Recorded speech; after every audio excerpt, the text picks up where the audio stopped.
भगवान हुन्, सधैँ सेवा गर्नुहोस्, कर्म राम्रो गर्नुहोस्, कर्म राम्रो गरेर सधैँ सम्पत्ति कमाउनुहोस्। सबैभन्दा ठुलो सम्पत्ति भनेको स्वास्थ्य ख्याल गर्नुहोस्, रोग नलागोस् है, सम्पूर्ण प्रकारको कल्याण होस्।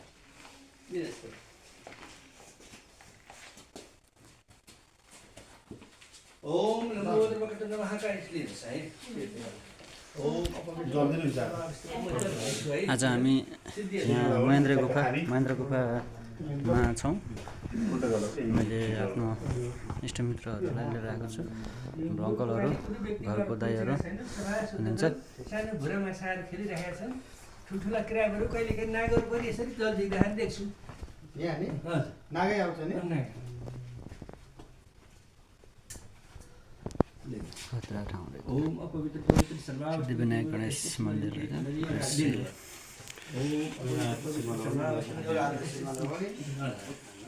तीनपटक शिरमा पानीमा चुगेर शिरमा लगाउने अनि जल खाने। हिन्दू संस्कार पनि जान्नु पर्यो नि।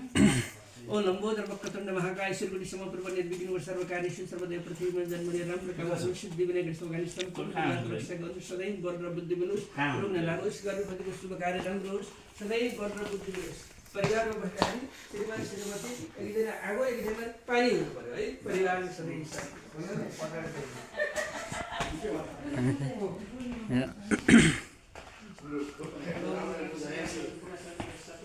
हामी चाहिँ महेन्द्र गुफा पोखरामा भएको हामी आएका छौँ। सबैजनालाई देखाउन चाहेँ मैले मेरो ब्लगदेखि। आउनुहुने महानुभावलाई वेलकम पनि भन्न चाहेँ है। आउन सक्नुहुन्छ, तपाईँहरूले हेर्न सक्नुहुन्छ नेपालमा भएको गुफाहरूमा एउटा ठुलो गुफा यो पनि भनेर मानिन्छ।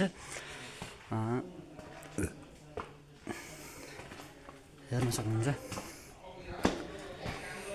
फाइनली हामी आजको 4-5 दिनको यात्रामा आज हामी यहाँ आइपुगेका छौँ।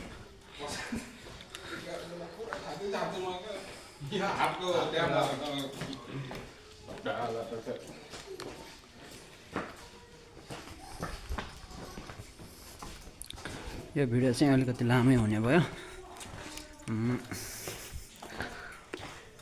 हेर्दा पनि डरलाग्दो छ। लाइट बोलेको छ।